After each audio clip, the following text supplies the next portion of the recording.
همداران عزیز سلام علیکم. امروز 16 سپتامبر سال 2024 میباشد. قرار داریم در دهه اقچدمانی جماعت دهات راحتی ناحیه رودکی و امروز ما خوشبختانه اشتراک داریم در سمینار مشورتی در موضوع تکنولوژی پرورش انگور جوز و اهمیت غذایی آن در جمهوری. اکا جان سلام علیکم، خوش آمدید به گروه انگور و باغ. ما این گروه انگور و باغ است. طبق سپارش وزیر کشاورزی ما این رو نوار میگیریم، به خلق پیشنهاد میکنیم اویدی انگوری محلی جوسی ما. باعث خرسندی است که تحت رهبری وزیر کشاورزی دستگیری وزارت کشاورزی ما این کار رو انجام دادیم. این سمینار مشورت مخصوصا برای همین انگور جوس تشکیل کرده شد که به خلق به جهان نشون دهیم که ما چقدر انگوری جوسی راحتی رو داریم که به جهان معرفی کنیم. رحمت به شما.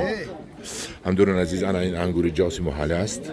انگور جوسی محلی است که چنان با مزه است که یک مزه این ناگفتنی است. امروز در حقیقت تحت سرپرستی وزارت کشاورزی جمهوری تاجیکستان تحت رهبری شخصا وزیر کشاورزی جمهوری تاجیکستان محترم حکیم زاده این جماعت تشکیل کرده شده است که همین انگور جوسی ما رو محلی ما رو همین انگور رو که به نهایت با مزه است در این بیو قریب که همتون ندارد لذت خوب دارد ها ما معرفی کرده به خلق نشون دهیم. ویش دیگر انگور است. اینا چی باشه که انگوری و صاحبی اینش مرسا همون حبیده غلبه حسینی خودمون سیاهو تویفی. همین یک خود ما جوس سیاه میگن جوس سیاه نیست و دروغن جوس سیاه همون و سیاه هست سیاه میگن لیکن جوس هست سفید تماما. انا همین همداران عزیز جوس سیاه نیست. ما همین میدونستم نمیگفتم. من با متخصص ها با من گفتن که و سیاه دیگر رنگ است. جوس است سفید است. من همین است.